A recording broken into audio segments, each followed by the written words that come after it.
Introducing National Streaming Sports, live and on-demand sports talk programming that you can access 24/7. For the premier sports talk experience, tap into our Roku channel. Start your mornings with Mac and Jack covering all the weekend sports action.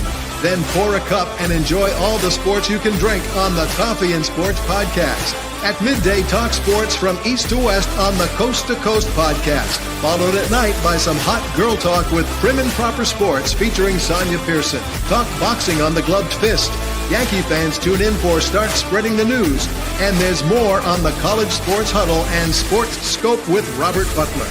There are 20 podcasts in all and 70 weekly shows giving us a 3.4-star viewer rating. To find us on Roku TV, search for National Streaming Sports on the Roku search bar. Click on the logo and you're in. National Streaming Sports, live and on-demand sports talk for America.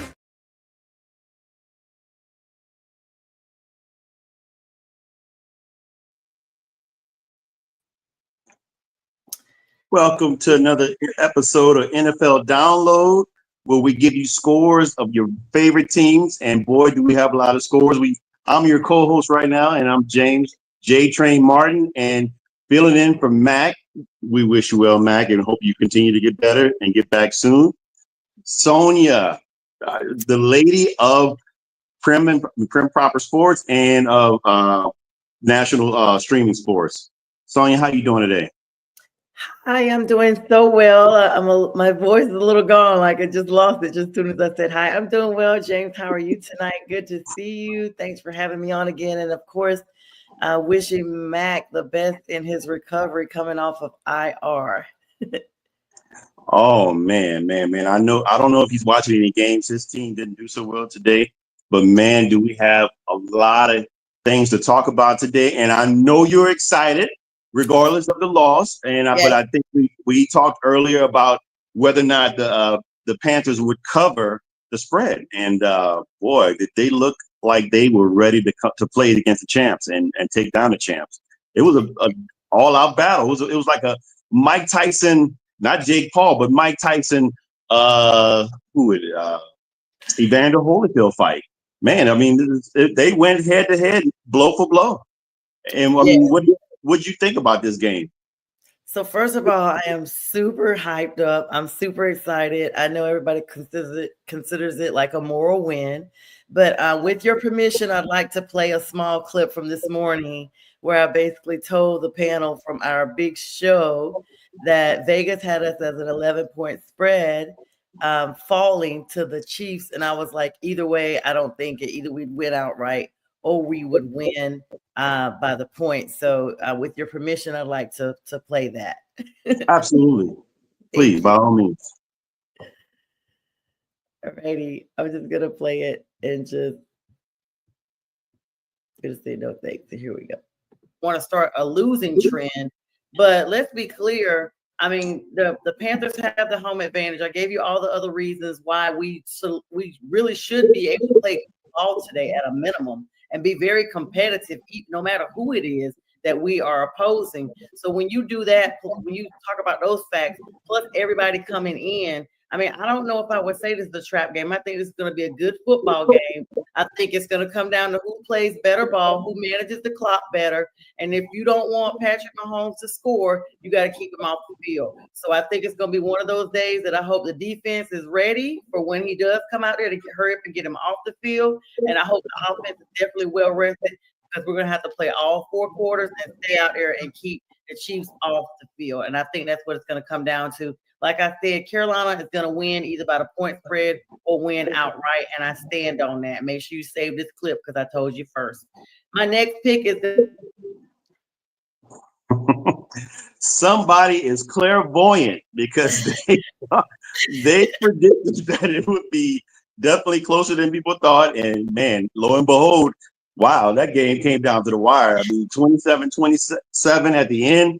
Bryce Young had 263, 1 touchdown. Chuba Hubbard ran for 58 yards, a touchdown. David Moore out of nowhere. Bryce Young throws a late touchdown, laser touchdown to tie the game. And they got to Patrick Mahomes 5 times. They sacked him 5 times. And he had a decent game. He threw 3 TDs, but they were able to slow him down towards the end to be able to get back to the game. And look, this is a team that seemed inspired, and everything was predicated on the play of Bryce Young, a rejuvenated, a player that seems like he was just motivated to come back off the bench and play. And as a Saints fan, I'm a bit afraid. I'm a bit afraid to see what the next season. I'm glad we have to play them again this season because they look like they're motivated. You don't give somebody that much energy and that much motivation and allow them to stay in the games. They look motivated to come back next season and do some things if they get some key pieces in right places, Sonia. Yeah, I mean, I don't mean as they say blow my own horn, but I told y'all so. And at the beginning of that clip, I kind of didn't go all the way back, but I literally said if we lost, it'd be by 3 points. Like that clip, the beginning of that clip literally says that J Train, you were there, you know it. And I have the voice to tell the story as to why I'm sounding so raspy right now. But Bryce looked good. I mean, sometimes we see quarterbacks benched and we never see them again.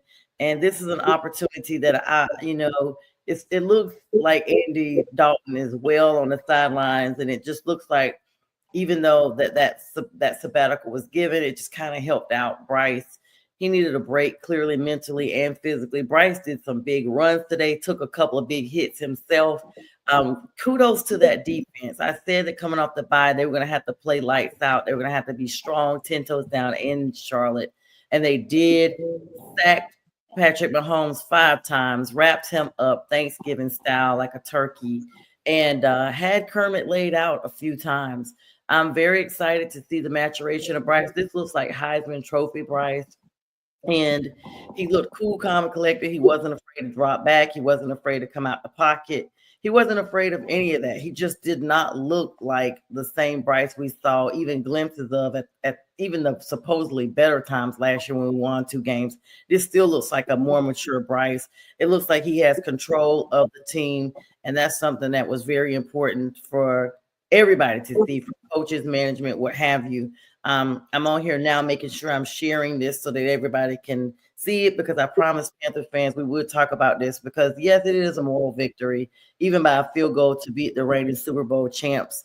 And shout out to Jatavian Sanders. We're wishing him well. He went down with a bad hit, literally landed on his head. He was evaluated originally for a concussion there in Charlotte at the hospital. And he has since been released within the last 2 hours now with neck/concussion evaluations outside of hospital care. So glad that he could at least be ambulatory to the point of being able to be mobile and to be released home. So definitely glad for that. But luckily for you, J Train, your Saints have already wrapped up with us. It was split, if I remember correctly, 1-1. So we're done with you all. But as far as the rest of the South, like I said on a video clip I put on TikTok, we are coming. Please know we're coming. Please know that there is no competition like the one the Chiefs gave us on today. And we will be coming for the rest of the South and the league. And it does feel good because every announcer out there, even though we did not win, no one can say that these Panthers played sloppy. They didn't play. They just can't say anything negative except to the fact that we lost. And it was kind of an expected loss, but not like how, it was a loss with valor. So hard-fought valor, Panthers, congrats to them. Yeah, and look, hats off to the Panthers, your team, and they played a valiant game. And the Chiefs won the game, but these are the defending champions, and these are guys that only lost 1 game. So every team is giving the Chiefs their best, and the Panthers did just that. It's just unfortunately Patrick Mahomes and his late game magic. You give him a couple of minutes, you give him 13 seconds, he's going to find a way to try to win the game, and that's what happened. Yeah, welcome back to Adam Thielen and Jonathan Brooks, who had been on IR. Absolutely. Now, it looks like they're getting a lot of their players back. Ikwangu, forgot the yes. Yeah, so yeah, good. Look, I'm not going to give too much credit. I am a Saints fan. And I give credit where credit is due, but I'm going to stay just right there. And I'm glad we don't have to see you anymore at the end of the season, especially if we're trying to make a playoff push. Definitely don't want a team like that can spoil those chances. Now let's go to the next game. Let's get to the Cowboys versus the Commanders. Unbelievable. That game was a very ugly game. Very ugly game. And I tell you what, when you're playing a football game, if your team is playing, you do not want to depend on special teams. No. And special teams was all through this game was decisive on how the game was turning. Mm-hmm. I mean, we're talking 2 block punts for Dallas. Their punt, 2 of the punts were blocked. 2 extra points were missed by Washington. Their kicker missed 2 extra points. One of them very crucial at the end of the game. A kickoff. The Commanders got to within at the end of the game, 3 points, 20-17, with like 3 minutes left, and they kick off the ball. The guy lets the ball go for it was Cavante Delpin, or I forgot Kelpin. I forgot how you say Telpin. Anyway, he lets it go through his legs. He grabs it and goes up and does the most phenomenal spin that I see on anybody, and takes off. This guy's one of the fastest on the field, and he takes off and gets a crushing touchdown. But then they're right. Who is it? The Commanders. Jaden Daniels goes right down the field. They kick a field goal, and they stop Dallas, and then gets the ball back, and Jaden Daniels throws an 80+ yard touchdown to Terry McLaurin with seconds left in the game, with 22 seconds left in the game. And the kicker misses the extra point to tie. That crazy? He misses the extra point. And this, you don't want to depend on your kickers, but man, I mean, even Bill Cowher said that's on the kicker. I don't care if the ball is being shaken. You got to trust the guy, trust the process, go through and kick it. No matter what, let it be blocked if it's going to be blocked. But he missed the kick. He kicked it wide left, and they kicked the onside kick, and the onside kick goes for a touchdown. And to put the nail in the coffin, that's crazy. Special teams decided this game totally.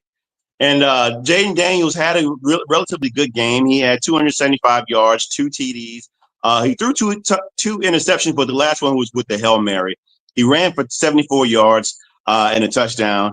And Terry McLaurin had 102 yards, including that big bomb for 82 yards or 86 yards in the end of the game, 1 touchdown. And Commander Nash, if you're out there, look, I'm sorry, man. Your team, they've let 3 in a row go, and they're still 7-5. They still got opportunities. I think they're still second in the NFC East to the Philadelphia Eagles right now. Mm-hmm. So, but yeah, they were up top. But look, I wasn't expecting much anyway from this team, considering they were new, fresh coach, fresh quarterback, young team. This is above expectations what I was expecting from them. And Dallas, they're not out of it, believe it or not. They're 4-7 now, and don't look now. Dallas is trying to stay in the hunt for the NFC East. I mean, kudos to Dallas, and this is a special teams day. I mean, let's be honest. The Panthers stayed in that game with the Chiefs because of Eddie Pinheiro, who is now the highest scoring PAT converter, field goal kicker in NFL history. Thanks to Justin, can't think of his last name, his little 0.4 that he fell behind. But nonetheless, I mean, and this is a kicker they just picked up from the Jets. Hey, Jack, I know you're watching. Special teams can make or break. We've seen this every year, like games that are on the line, and it's all on the back of the punt kicker, the field goal, the extra points, the conversion. No matter who it is, it's the special teams. And this is what came down to it. Dallas played better on the road than they have played at home. And we said this might happen. They won against the Commanders. I'm actually shocked, but I think that came down to vet versus rookie. This is just one of those things that at some point it comes out. This is the person that's been here the longest, and that's how you get it done. It's the seniority kind of supersedes the novice, even though the skill set is very equal the same. By the way, small plug, Desmond Ridder just entered the game for the Raiders in place of Gardner Minshew. I just got that update. So when we get to that game, I just want to let you know, because they are at the 2-minute warning in the Broncos-Raiders game, and that is not a far game apart as well. But yeah, kudos to the Cowboys. The NFC East looks to be competitive. We talked about how at the end of the season, which is now, divisions play very differently when they have to play these opponents that they're trying to scramble to the top to claim the division and get to the playoffs. Absolutely. And speaking of division games, you're right. These teams, when they're playing against each other, they play tight. And man, boy, we're going to move on over to the NFC North, going to the Vikings versus the Bears, an overtime thriller. The Bears, they just can't catch a break, but they seem just like the Panthers. They seem to be on the cusp. They're on the cusp. They got rid of Shane Waldron, their offensive coordinator. And the last two games, man, between the Vikings in this overtime thriller, losing 30-27 and 20-19 versus the Packers, they just really having a tough time. And I think they might be out of the playoff push here, because the top three teams are the the Lions at number 1, Vikings at number 2, and the Packers right now, they're thrashing the 49ers 38-10. They're trying to stay in the hunt. And in that top three, all three of those teams are likely going to be in the playoffs, because that's just how good they are and how close they are. But the Bears have to meet all three of those teams again. But look, they played pretty good early on. The game was pretty close in the first half, but the wheels just fell off. And I think the Vikings are Sam Darnold had a really big day. He threw for 330 yards and 2 TDs, no interceptions. Aaron Jones had 22 carries, 106 yards.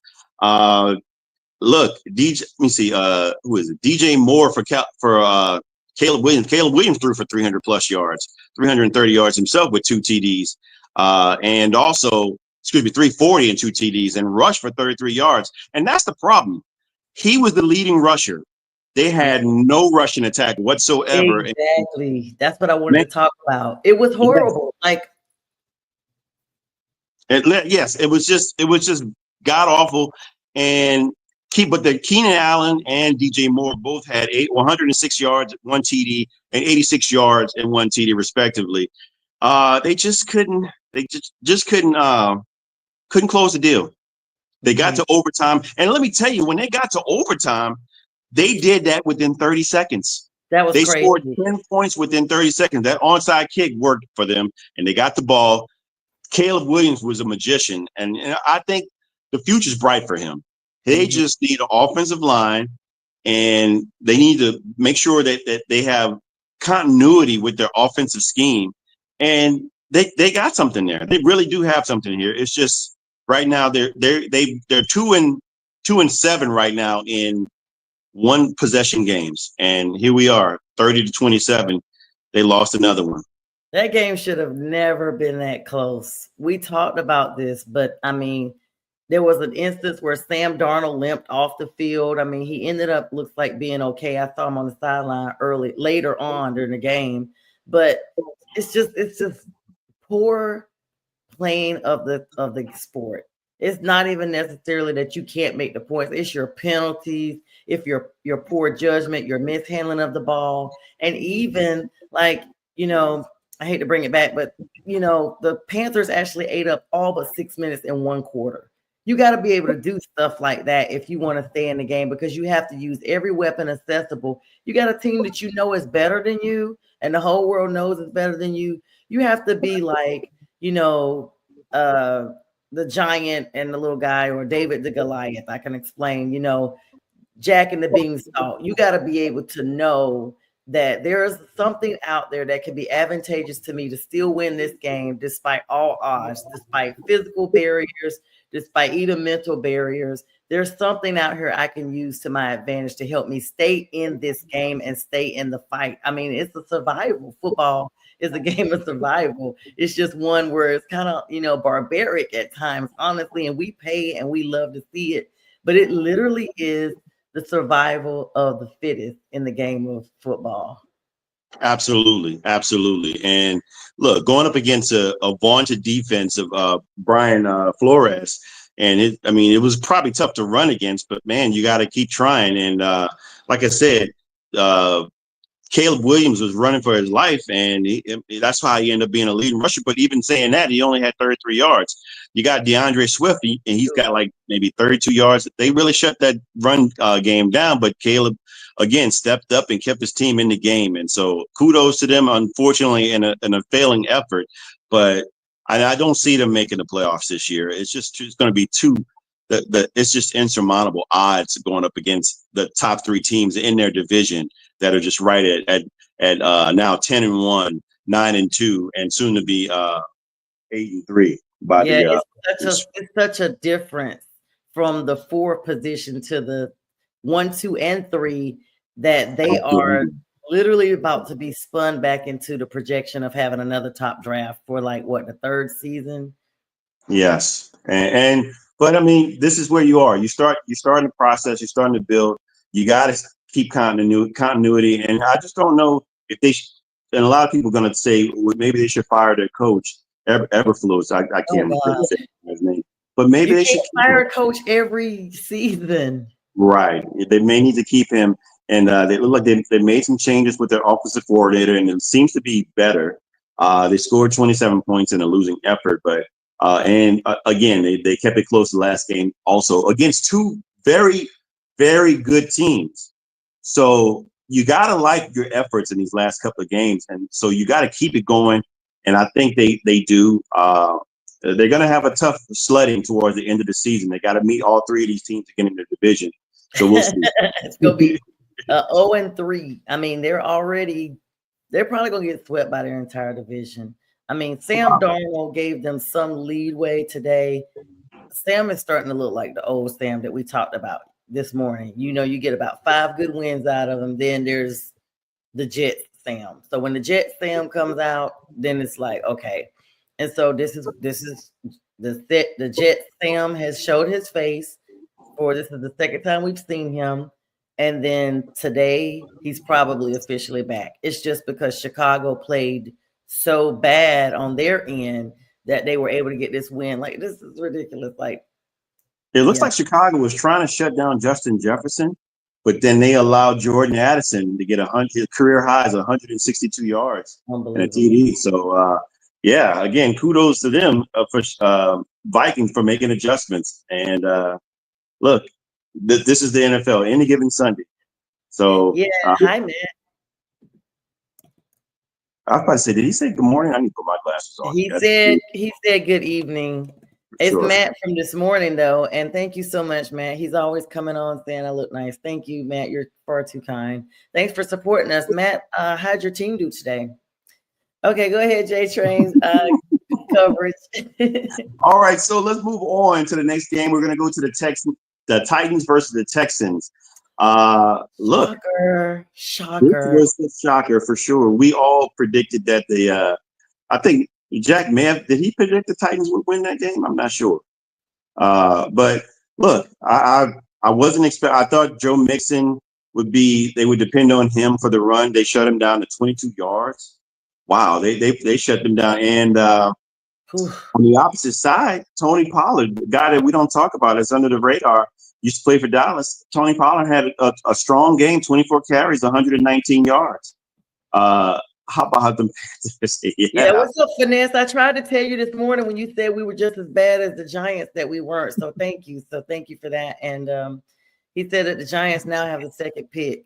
So thanks for jumping on. Now I've got the comments coming on through my little. Yeah, they're coming in. Yes, and they're probably going to keep it too because, I mean, like Jack said earlier, look, they put the guy in for a reason, and they forced Daniel Jones. They put DeVito in for a reason. They forced Daniel Jones out, and they don't want to win anymore. They want to get their number 1 guy, and they want to get that solidify a top 2, top 3 pick. They're probably going to get the number 1 pick if they continue to lose out. And there you go, Shedeur Sanders or Cam Ward or Quinn Ewers. I mean, somebody up there that's going to be a franchise face, and I know they're looking forward to it. But they are. You were talking about these Texans and Titans game. And that game looked really close from the onset because Tennessee went out scoring out the gate 10-7 for the first quarter. Houston got themselves on the board. They were both 10 for 10 in the second, right before the half. And then you got they kind of trickled down, but still close game. Tennessee only got 3, but Houston went in and got another touchdown.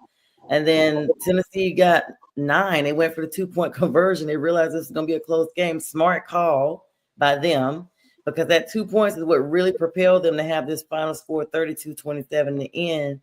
I can't believe CJ Stroud lost to Will Levis, J-Train. Look, CJ Stroud is still in his sophomore slump. He threw 20 of 33 for 247. He got 2 TDs. One of Nico Collins, who's back, I might add, 5 receptions, 92 yards, and a touchdown. But he also took 4 sacks and he threw 2 interceptions. So he's having an up and down season right now. And Will Levis, as much slack I like to give him because he's been pretty bad, he showed out against a pretty strong defense.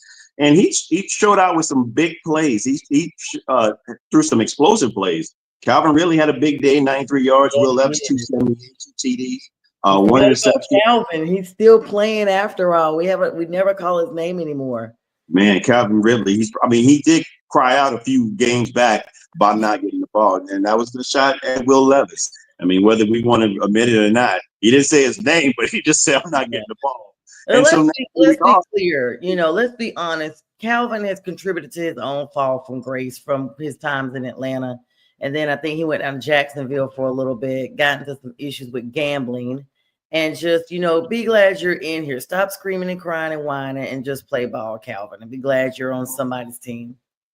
But he's a good player. He's an above average wide receiver. He's above average route runner.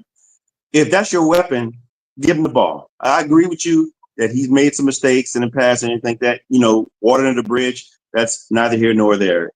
Get the man the ball. And I think a lot of that was, him and Will Levis wasn't on the same page. But now, looking at this game, this is a really good game. This is a good start against a good team because they were 2-8, now they're 3-8.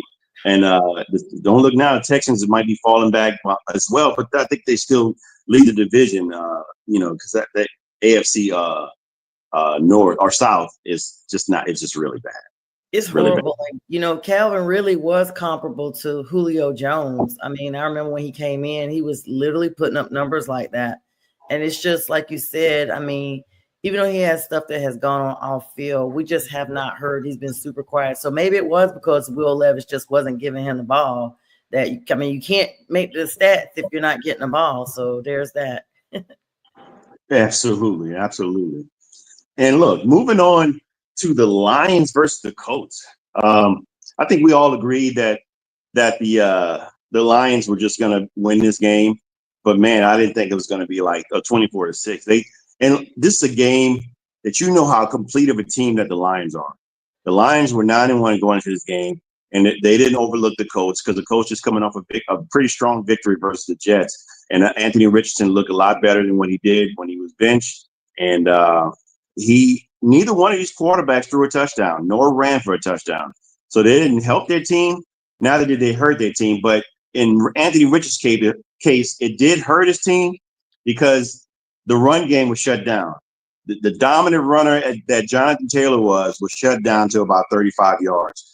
But on the opposite end, Jahmyr Gibbs and David Montgomery just dominated the run. And they scored 3 touchdowns total. And that was the game right there. That was pretty much it. You had one offense that couldn't do anything, that was anemic. Anthony Richardson led in the rushing for his team. And he obviously he threw he was 11 of 28, 172. So a percentage like that is just not really that great. But they're going up against the class of the NFC. We talked about that this morning. I told you, I was like Anthony Richardson, or I told y'all, Anthony Richardson just played a little bit because he knew he was coming back. We have this big, I'm back, game, and well-deserved because you've been off. You got all this energy. You well-rested, blah, blah, blah. I was not surprised. First of all, I knew they would lose. If they didn't, I would have been shocked. Let's be honest. I think this might have been the game. One of these games, I've talked about somebody putting up 40 points. Or that might have been Denver. That's the Denver game. but against the Raiders. But I knew this game would not be close. Now, the fact that they didn't even make a touchdown and that they relied only on their special teams, and even at that, he only scored in the first and second quarters and none the rest of the game is insane.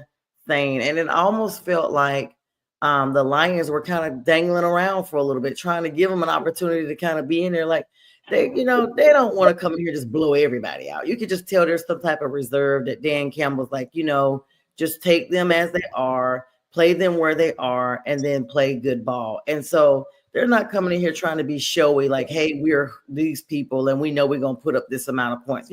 Some teams will come out and they're just automatically like, oh, yeah, we know we're way better than them, so we're going to run up the scoreboard on them. I don't get that from the Campbells. I don't get that from Dan Campbell and the Lions. I get that they are very measured when they play and that they literally just play from play to play, quarter to quarter, half to half, game to game. And I think they kind of, that's what happened. Even in the second quarter, when they got, 14 points, they did really well. And so the point that from that point on, it was like a takeoff game. And let me just include somebody real quick. So Finesse made a comment, said Bryce Young is Garber 100. Dude, you sound ridiculous. You might want to look at the stats. We're not going to even entertain him no more. And show yourself, sir. You can always come on the show if you want to and pull up, because trust me, everybody in the whole NFL knows right now that your conversation is garbage. Look, I'm not going to say Bryce Young is garbage at all, especially when I look at Heisman Trophy quarterbacks, it used to be that most of those guys won because of their team, not because of themselves. But now you look at, Bryce Young, I'm sorry, he's 5'10", soaking wet, 180 pounds soaking wet. And he was the dominant player at Alabama. He had great players, but they got to get the ball. And this is somebody that found ways to get them the ball. So Bryce Young is definitely that dude. I think he just needed a little bit of confidence in the game. It's not great when you have a person being the number one overall pick going to a team that has no assets to put people around him. Caleb Williams definitely has assets around him. So they're going to have an opportunity to be a little bit better than what Bryce Young was when he first got into the league. But there's no way that kid is garbage or garbo, as Finesse wants to say. He's just trying to poke fun. Let's keep it moving, J Train. He's just trying to make fun because they're quarterbackless and coachless and water boyless in New York. So look, the Lions are just the class of not just the NFC. They're probably the class right now, top of the class of the NFL, even more than the Chiefs right now. And it just looks like because they're a complete team on every facet, every level, they look to be very good or dominant, very good to dominant. Even coaching, the top, we're talking about defense and Aaron Glenn, and offensive coordinating with Ben Johnson. From top, bar none, it just seems to be the best. And I called it. They're my pick to go to the Super Bowl for the NFC, and AFC are the Chiefs. So I like both those teams to go to the Super Bowl. I'm still going to stay with that. And I just think that the Chiefs are definitely they're number two. They're number two into the Lions right now. Yeah, they definitely are. And they're definitely playing, like I said, lights out. So kudos to them. Some final scores. Looks like the Packers dominated the 49ers 38-10. The Seahawks won 16-6 against the Cardinals. And the Broncos didn't get that 40-point game you got, but they definitely won by 10 with 29-19. Look, those teams, the Seahawks are still in it. They're what, 6-5 or 5? Were they 4-5 at first? They're 5-5 now. They're tied with 49ers just lost to the 49ers are 5-6. That's crazy. Their injuries are coming at the wrong time. It's just not good for them right now. And to not have their quarterback is a blow to them. And going to lose your quarterback before a game, NFC, not a rival, but an NFC game, a critical game that you probably needed. And they could have won, I think, had they had their key players in. Not having Brock Purdy is pretty damning for them. Very, because it's like, what are they supposed to do at this point? Like, seriously, what can they do? You can't help injuries. You cannot help injuries. And if you've already been playing up and down anyway, and now you got an injury, like you literally have no recourse at this point. Right. And Brandon Allen didn't have really a good game. I mean, the defense, I was watching the game, Green Bay, they just kept dominating him. He coughed the ball up a couple of times, and it's pretty tough for them. And so, but that division, NFC West is still wide open. So even where they are right now at 5-6, they still have opportunities to win this division because Cardinals just dropped one. So they're not 6-5. So it's still they're one game behind. If they can get back the injuries, get back players from those key injuries, including Brock Purdy, there's still an opportunity. And the Rams also, where the Rams play tonight? They play tonight at 8:20 against the Eagles. Yeah, and the Rams are 5-5. So the Rams look like they might be able to tie if they can win tonight against the Eagles, they're tied for the lead for the NFC West division tie. In the league. Were you really surprised though about the Seahawks and Cardinals game? Kind of, I'll be honest with you, because I just think the Cardinals look like a much better team at top of the class. I mean, you guys mentioned the 12th man as an option there. I mean, look, I didn't get a chance to watch the game, but they didn't even score a touchdown, so they held them 2 field goals. So yeah, so I was a bit surprised, and it was a close game. Seemingly, it just wasn't. They shut Kyler Murray down. He didn't score a touchdown. They didn't score. Yeah, their only field goals came in the second quarter and the fourth quarter. And Seattle had a full touchdown in the second quarter, a touchdown with a missed PAT in the third quarter, and then they had the fourth quarter with another field goal, or maybe the third quarter may have had. Let's see. No, they had a touchdown. I guess they just missed the PAT. It's crazy. It's just one of those days, like you just any given Sunday, like we always say. Yes. And speaking of any given Sunday, let's go down to Miami like any given Sunday. The Patriots versus the Dolphins. The Dolphins, look, I mentioned it that they're probably going to go on a run. They're going to go on a run. They got their quarterback back, and boy, did he look impressive in this game. Tua Tagovailoa threw 29 of 40 for 347 and 4 touchdowns. He was a surgeon out there. He carved up this defense. And Jalen Waddle had a big day, 144 yards and a touchdown. Jonnu Smith had 87 yards and a touchdown, and Devon Achane had 56 total yards and 2 TDs. Drake May had a decent day. He threw a touchdown through interception, but he also got sacked 4 times. And he's a rookie. And Miami held New England to 86 total rushing yards with no TDs. So they were able to shut down that run game. So the defense came into play and gave opportunities to Tua, and Tua took advantage of every opportunity, and this was just expected. So now they're 5-6, and the Patriots fall to 3-9. This is what you expect, but what do you think about this game, Sonia? You mean to tell me? Okay, wait a minute. No. Okay, I had to look for a second because I'm looking at the stats. I didn't even think New England was going to score at all. Once I looked and saw that it was just 0 for 3 straight quarters, I was like, oh my gosh, this is crazy. These are angry Dolphins. They're angry Fins. They're turning into sharks. Yes. But then I saw, like you said, they scored all their points. It's like they tried to come back in the fourth quarter. Literally, they scored 15 points in the fourth quarter.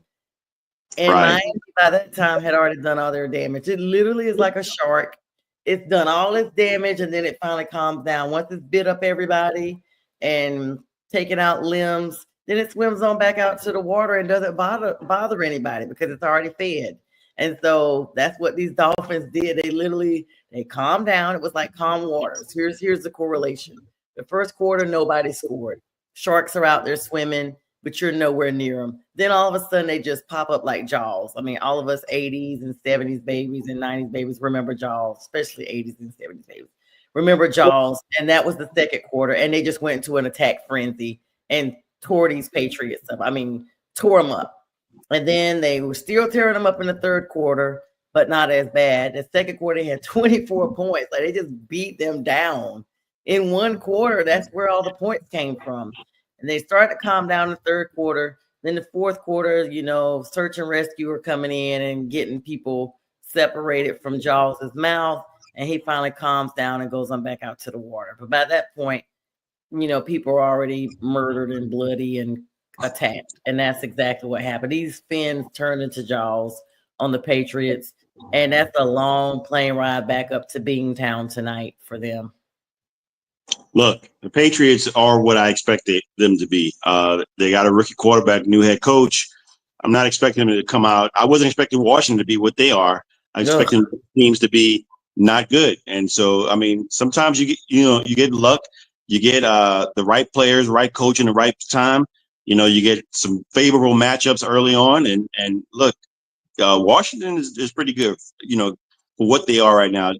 Patriots, not so much. And so this is but again, what I expected. And I think Gerard Mayo is going to get another opportunity next season. And they get a few key pieces on defense, because Gerard Mayo is definitely known for his defense, obviously, as a former defensive player. And so, and I like what I see in Drake May. Drake May is probably the future of that team. Let's keep Tom Brady out of the mix. He's no longer there. This is now Drake May's team. Get pieces around him, and it looks like they can succeed. The future is bright for them. Hey, Steve-O, he says no. I mean, but you can't fire a coach every year. He's yes. Why are you gonna? So because they're so used to winning, they're trying to get back. I mean, this is a team that won 6 Super Bowls, so obviously they're spoiled. I'll be lucky. I mean, as a Saints organization, we only have one. I'm glad we have that one. We if Sean Payton would have came there, we probably wouldn't have that. So, I mean, just Steve-O, just be calm and patient. Allow something to matriculate. Let them get something done. Let it marinate. Get more players, and let Gerard Mayo cook if he can next season. You have to. Get rid of him. Yes. You got to come back to the real world that every team is not winning 6 or 7 Super Bowls. If y'all never win another Super Bowl, please have several seats. Yes, because you've tied the Dallas and the Steelers for all time, and you've done it in a short span with one quarterback. Never for them teams to get those Super Bowls with the same quarterback. Yes, absolutely. That lightning don't strike in the bottle twice. You gotta just be thankful what you got, Steve-O. But I get it. They're spoiled. I was spoiled with the Saints after Sean Payton. I was like, and Drew Brees left. I was like, I had to tell fans, look, just appreciate these guys while you got them, because when they're gone, that's a wrap. It's going to be hard. It's hard to find that guy to keep for 16 years, 17 years, and be dominant in most of those years, man. That doesn't happen often. Like Mahomes for Kansas City, they had a hard time for years before they got there, man. Look, it's just what it is. Everybody has their time in the sun to shine. And sometimes you got to rain. You got to go through some cumulonimbus clouds. Or some tsunamis, for real. Yes, absolutely. But speaking of moving on to another team, let's go to another game. Let's go to the let me see who else. Buccaneers versus the Giants. Yeah, I was trying to avoid. I know why. Mac probably don't want to hear that. He probably watched the game. But man, he's already in pain. He don't want to be in more pain. Man, 30-7. Who else can we talk about? We don't really have that many other teams. There's not many more, but the Bucs just ran all over. I mentioned earlier today, I said they said that Mike Evans came back, but the Bucs have a 3-headed monster in their running backs, including Bucky Irving, who's a 4th-round draft pick this year. He's just dominating. He ran for 87 yards in a TD, and he got 64 yards in the air as well. Look, all 3 of their running backs had a touchdown. Baker Mayfield had a touchdown on the ground. So they got 4 touchdowns on the ground. Baker Mayfield threw for 244 or 294, excuse me, but he didn't throw a TD, but he didn't hurt his team by throwing an interception. The Giants, man, I just don't know what to say. I mean, there's some. I mean, if I got to give, finesse, if you're out there, you got a good running back in Tyrone Tracy. If that makes you smile. I I mean, mean, I I don't really know. didn't think they were gonna put up no points. They literally every time I looked, it was 0, and they put up all their points in the fourth quarter.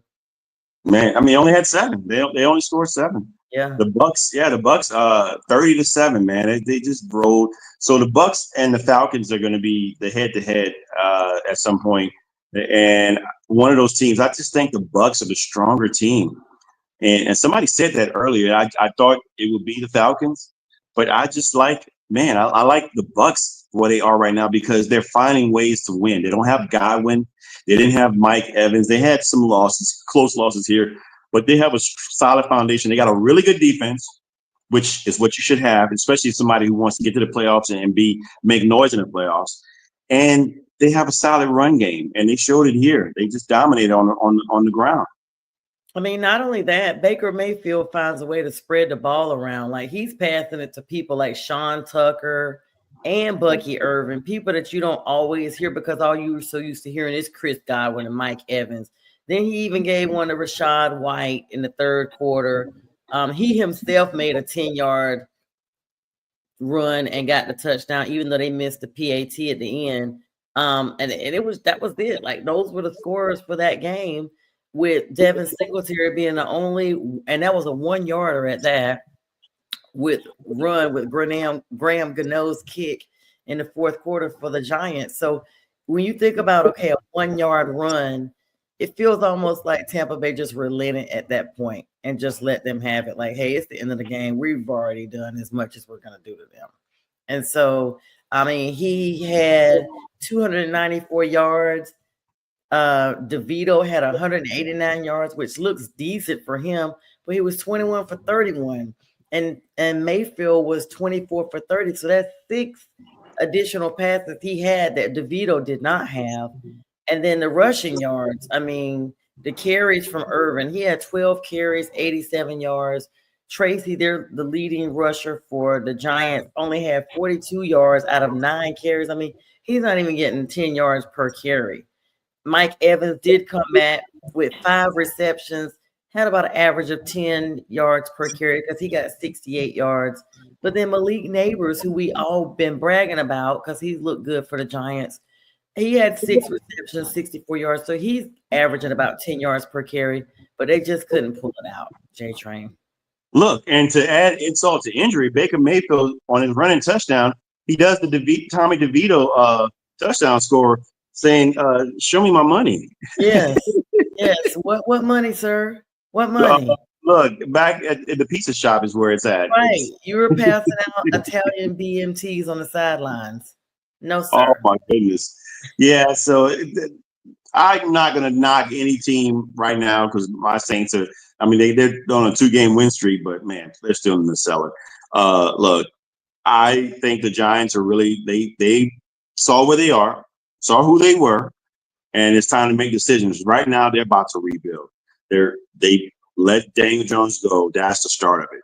They're probably going to let their coach go. Dabo is going to get fired at the end of the season. That's I just great. don't see him staying there. And also, they're going to get they're going to solidify a top 3 pick overall. Yeah, and was that the last game we had to review for so far? Yes. I mean, obviously, we could talk about the Broncos and Raiders. The Broncos won the game 29-19. We thought they would win that game. There's a dumpster fire with the Raiders. Captain Jack, sorry. I hate to even say that. And I haven't talked to Captain in a long time now. But if you're out there, Captain, sorry that this is happening to your team. But, man, the Broncos look for real. Sean Payton looks for real. And Bo Nix looks for real. I don't know how many yards did Bo Nix, if you can get that for me, how many he threw for. Yeah, Nix. This game, 25 for 42, 273 yards, 2 touchdowns. No interceptions? Nope. Yeah. So, I mean, Gardner Minshew, 25 for 42, which is the same amount of passes, 230 yards, so about 53 yards less than Nix did. 1 touchdown, but also 1 interception. Gardner is what he is. I mean, he's not the answer right now. He's what they need to help try to sustain or save face, but they don't have a franchise quarterback at all there in the building. So with their record, where are they right now? Oh, they're 2-9. So everybody's in the mix for that top 5 pick. They're probably going to get a quarterback. I would say, or maybe don't get a quarterback, because if it's up to Keith or somebody else, they would say not to get a quarterback in the first round, but to get somebody else that's going to help your team right away, maybe either offensively on the line or wide receiver or a defensive player or defensive line, defensive back, and then get a value pick with a quarterback in the second or third round. I don't know. It fits me, and this crop is not as good as the crop that we have this year. I'm still going to take a quarterback if I'm in the top 3. And one of those quarterbacks would probably work. You got to do something, because the Raiders are just like, wow, you made a move to Las Vegas. Yep. Took a gamble going to Las Vegas. And no pun intended. Yes. Gamble. And it is definitely bad right now. Antonio Pierce, interim head coach, showing that he should have just been an interim head coach. And they lose Devontae Adams. That didn't work out on both sides either way. But man, I don't know what to say. But on the other end, Broncos defense looks like the Orange Crush reinvigorated, or 2.0. They're just dominant, and they're giving the ball back to Bo Nix. Bo Nix might be in the mix for Rookie of the Year. I mean, we're looking at Jimmy James. You thought he was the one that was gonna win it, but man, 3 losses in a row might pull him out of that. Bo Nix might come up and catch him in the race. Yeah, this game, literally, I mean, I honestly thought it was going to be a real blowout, because Sean Payton has, the propensity to put up a lot of points, but it is a divisional game, and so that's probably why at least part of the Raiders defense tried to show up. They scored in every single quarter. I mean, Denver did. The Raiders did not score in the first quarter or the third quarter, but they put up a lot of points in the second quarter, which made them look like it was going to be a good game. They put up 13 points, and at that time, Denver only had 9. So it looked like, okay, this might go down. But at the end of the day, they only lost by 10 points. I know I say only, but it could have been much worse. I don't really agree with the Raiders getting a quarterback, especially because they're probably going to be looking for a new head coach at the same time. No, that is usually not a good recipe, to be bringing in a new head coach and a new quarterback. Those are the 2 leadership positions on the field, and it usually is just not good. I mean, yeah, they're screaming Prime and his son, and I guess in that type of scenario, they know each other, they know each other's play style, and maybe that would work. But I mean, I don't know. Is Prime really coming to Vegas? I was thinking about earlier today, and I'm just gonna put it out there. I'm a big Cam Newton fan. Cam is still, a performer. He's still able to be in the league, and I'm like, why not give him a chance at least as a backup? Let him earn his way as a starting role, and I think he would be better suited in Vegas than some of the carousel that they've had going on around there with quarterbacks. Look, I think Cam has made an excellent transition to the media, sports particularly. And look, podcasting. He's on ESPN now.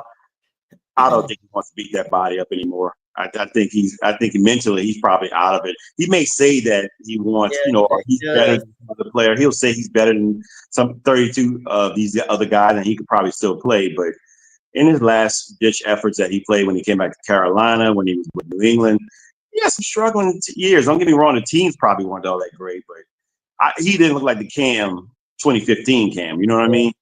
Yeah, but I think we've seen that's it. But that goes to show you the pieces around you too. That 2015 team, I mean, that as they say, like Detroit, the Detroit Pistons had the Fab 5. This was like the Fab 15 that we had for 15. And like once they imploded that nucleus the very next year, which made no sense.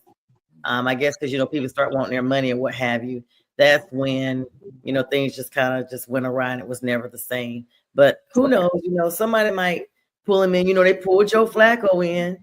They pulled, what's the guy's name? Nick Foles has been pulled in before. It has been done. So we'll have to see. And it's funny you talk about Devontae Adams being gone. It came out that Aaron Rodgers is purposely missing medical scans now because he doesn't want to be sidelined, even though he's been vocal about wanting to not return to the Jets next year, because now that nobody's playing on the playground the way you want to take all your toys and go home. And Jack didn't want to participate in that conversations because he think that's just like hearsay. So look, it's Apple News, and once they start putting it out in Yahoo News, Yahoo Sports, miss me with that. Those are reputable sources. look, I'm just gonna say, I'll reiterate what I said this morning. I'm disappointed with the Jets, and on paper, I picked them to be the class of the AFC East, and they just totally disappointed and went the opposite way. And it started with the guy that's at quarterback, Aaron Rodgers. He has to take a lot of that blame. He didn't play well, perform well, and at times, and he's looked above 40. He looks like a guy that probably should be on the sideline, holding the clipboard versus a guy that's out there starting. Passing out Gatorade. And I just think it's just, and everything trickled downhill. So you could see there's a lot of dysfunction within that locker room and some toxic mess going on in there. But yeah, that's neither here nor there. Now, going back to what we said about quarterbacks, which you said not getting quarterbacks in Las Vegas. You're right. That's probably the rule. I agree. That's probably the rule. But there are a couple of exceptions when we talk about DeMeco Ryan and CJ Stroud when they first came in this year with Jaden Daniels and his head coach. I mean, they're showing there is some evidence that there's proof that you can go out there and do anomalies. Those but are they are anomalies. Yes, they are the exceptions. I mean, they are the exceptions, not the rule. But yeah, that said, I have nothing more to talk about. Besides, we can get a little bit in about the Eagles and the Rams tonight. I think we talked about that earlier today. I got the Eagles winning this game, even though I think the coaching is probably better for the Rams. And I wouldn't be surprised if the Rams could sneak a win at home. But I like the Eagles' offense a lot better. They just have a lot more weapons. Saquon Barkley's on a tear. And their defense is good enough to stop the Rams from scoring. What do you think, sis? Yeah, so they actually have a probability of the Eagles winning by 60%. And I was just looking at Twitter 2 minutes ago. 2 minutes. People at SoFi are saying it feels like an Eagles home game. So the Eagles have shown up and looks like they've taken over SoFi Stadium. I don't know if, sometimes teams can look like they know they're going to lose to their fans, just don't show up. I mean, kind of like I saw a lot of speckled folks in the Panthers Stadium today. But, these predictions are definitely there. These teams last met up in week 5 of the 2023 season, and the Eagles beat them then 23-14.